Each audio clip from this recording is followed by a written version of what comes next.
Salut tout le monde! Aujourd'hui on se retrouve pour la 24e capsule littéraire. Et aujourd'hui on va s'intéresser à un livre d'une maison d'édition qui est de ma région. Une petite maison d'édition indépendante, et donc je vais parler de Ce prince que je fus de Jordi Soler, publié par les éditions La Contrarie.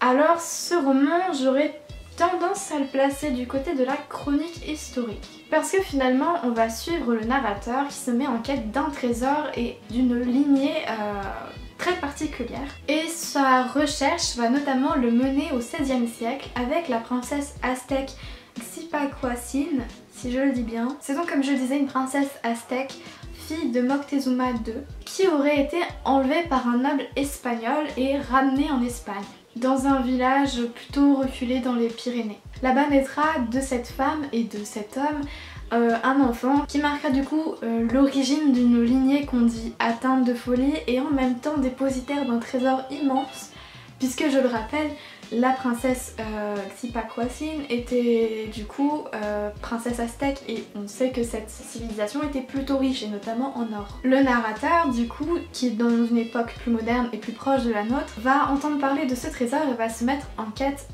de ce qui est arrivé à cette lignée pour comprendre où se trouve ce trésor, et il va finir par tomber sur une personnalité un peu intrigante, Kiko Grau. Je pense que ça se dit comme ça. C'est donc un homme un peu particulier qui a réussi à se faire une place dans l'Espagne franquiste d'une manière plutôt audacieuse. Il a été contraint de s'exiler au Mexique. Je pense que vous vous doutez un peu, comme j'ai dit franquiste, voilà, c'est lié. Le narrateur part donc à sa recherche pour comprendre un peu l'histoire de cette famille et l'histoire de ce trésor. Je pense avoir fait un résumé un peu bancal, mais c'est une histoire très riche, autant du point de vue lexical que du point de vue historique, que du point de vue linguistique. Du coup, c'est un peu compliqué à vous relater ça sans trop vous en dire parce que c'est une petite pépite. Vraiment, je l'ai lu et je l'ai littéralement bouffé en une voire 2 journées. Parce que le gros point fort de ce roman, je pense, c'est le style d'écriture de l'auteur.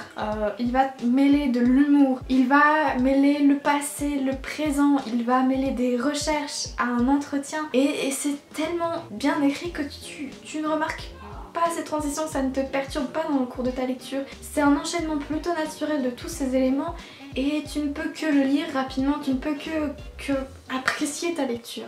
Grosso modo, c'est un livre que tu commences rapidement mais que tu ne lâches pas aisément. L'autre point fort de ce roman et qui est vraiment un élément qui est touchant, c'est le personnage de Kiko Grau. Ce personnage là est pour moi un des personnages les plus bouleversants que j'ai pu lire à ce jour. Il est pas dans le pathétique, mais il y a quelque chose chez lui qui te ramène à une sorte de tristesse et en même temps t'es un peu admiratif de son culot pour qu'il en soit arrivé là où il en a été dans sa vie. C'est un mélange de tristesse, d'audace, de courage et puis de sincérité. Enfin, c'est un personnage tellement sincère, tellement touchant en fait. Oui, vraiment le mot c'est touchant. C'est un personnage très touchant et j'ai adoré en découvrir plus sur lui, le voir se dévoiler au fur et à mesure de l'entretien avec le narrateur. C'était vraiment très agréable à lire. Qui plus est, le narrateur va te faire comprendre que c'est un personnage qui a pas forcément été un ange dans sa vie. Il a parfois trompé des personnes, il a parfois joué avec les gens pour avoir une situation meilleure.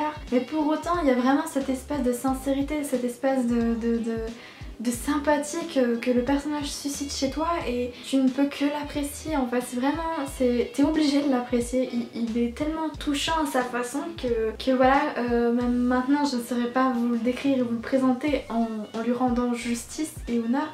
Parce que vraiment ça a été un personnage que j'ai adoré découvrir. Dans ce roman, l'autre point fort c'est vraiment la partie historique. Du coup le narrateur va s'intéresser à la princesse aztèque, va essayer de comprendre comment sa vie s'est déroulée, comment comment son voyage s'est passé, si elle a vraiment été enlevée ou pas, parce que les versions divergent un petit peu en fonction de qui la raconte. Et du coup c'est vraiment une quête sur sa vie à elle et sur la vie de la lignée qui a suivi. Et cette partie historique était vraiment très intéressante, surtout que comme je le disais, le style d'écriture fait que ça rend la chose très fluide, alors que parfois quand on fait une chronique un peu historique, tout ça, c'est souvent très lourd parce qu'il y a pas mal d'informations. Et là le style rend les informations très aérées, très bien réparties, enfin bref, ça a été vraiment une pépite que j'ai adorée, mais du début à la fin, très originale, très particulière dans le paysage littéraire également. Peut-être que je me répète au cours de cette série, mais c'est un élément que j'avais encore jamais vu dans toutes mes lectures et j'ai adoré le découvrir. Du coup je pense que je vais m'arrêter là parce que j'aurai énormément de choses à dire sur ce livre, mais comme le format se veut plutôt court, je vais devoir abréger et vous laisser découvrir par vous-même, parce que c'est vraiment un très bon livre qui mériterait d'être mis davantage en avant. Pareil sur YouTube, j'ai pas eu l'impression de le voir énormément mis en avant, mais peut-être qu'après j'ai mal cherché, c'est possible également. J'espère que la vidéo vous aura plu, que vous allez laisser un like, un commentaire, vous allez partager, tout ça. N'hésitez pas à me faire des retours, vraiment que je sache si le format vous a plu, si je le refais ou pas plus tard pour les prochaines vacances, enfin bref, n'hésitez vraiment pas à me parler, en fait je suis quelqu'un d'accessible. Sur ce je vous dis à très bientôt pour une prochaine vidéo, voire à demain si vous suivez la série en temps et en heure. Je vous fais de gros bisous, salut!